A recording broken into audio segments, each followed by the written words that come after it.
Il y a eu des tentatives d'infiltration un peu complexes au niveau de l'école de gendarmerie ici.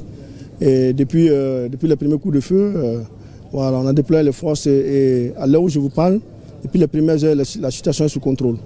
Ma présence ici même, voilà, dans cet état-là, prouve comme quoi vraiment la situation est sous contrôle. Donc je voudrais en un premier lieu vraiment rassurer les populations maliennes de varier librement à leur affaire. La situation a été prise en compte par les forces armées maliennes. Les terroristes qui étaient infiltrés ont été neutralisés. Les ratissages continuent. Et les complices aussi, nous sommes en train de travailler vraiment pour récupérer des complices, pour vraiment contrôler la situation. C'est notre travail, nous sommes des professionnels. Je voudrais aussi demander à la population de fournir des informations. Je pense que l'appui a été vraiment très substantiel, permis de récupérer les suspects qui étaient passés par là. Et donc les investigations sont en cours. On vient de voir tous les terroristes qui ont été neutralisés ici. Le point est en train d'être fait, les évaluations vont être faites. Voilà. C'est demandé aux populations maliennes. Cette situation-là, elle est faite exprès. Que nous sommes tous des Maliens, que les gens ne travaillent pas, nous mettent dos à dos. Tu te dis, il faut éviter les amalgames. Si une situation se parle comme ça, la première responsabilité sont les forces armées maliennes. Personne qui est interpellée, nous prenons ces personnes, nous la mettons à la situation de la gendarmerie pour des enquêtes. Je vais quand même demander aux uns aux autres vraiment d'éviter les amalgames. Parce que l'objectif de ces terroristes-là, c'est de nous mettre dos à dos et dire que voilà, essayer de stigmatiser les gens passés par là. Nous ne vraiment pas dans ça.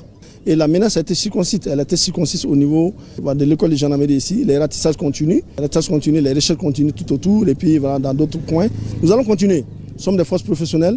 Nous savons comment faire ce travail-là. Il y a beaucoup de renseignements qui ont été déjà recueillis et ça va nous permettre de faire des enquêtes très très approfondies et puis à renforcer et puis mettre la main vraiment sur des personnes très très suspectes. Le combat continue. Le combat continue.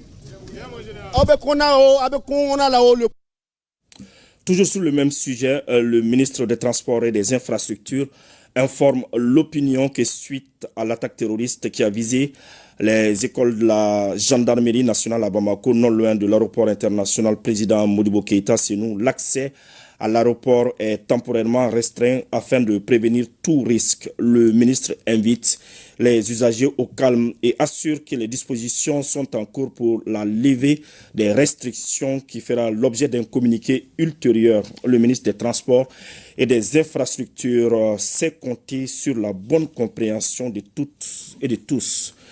Sur un tout autre plan, fin hier à Bamako des travaux de la première réunion des ministres des Affaires étrangères de la Confédération des États du Sahel. Les ministres ont réitéré leur engagement à mettre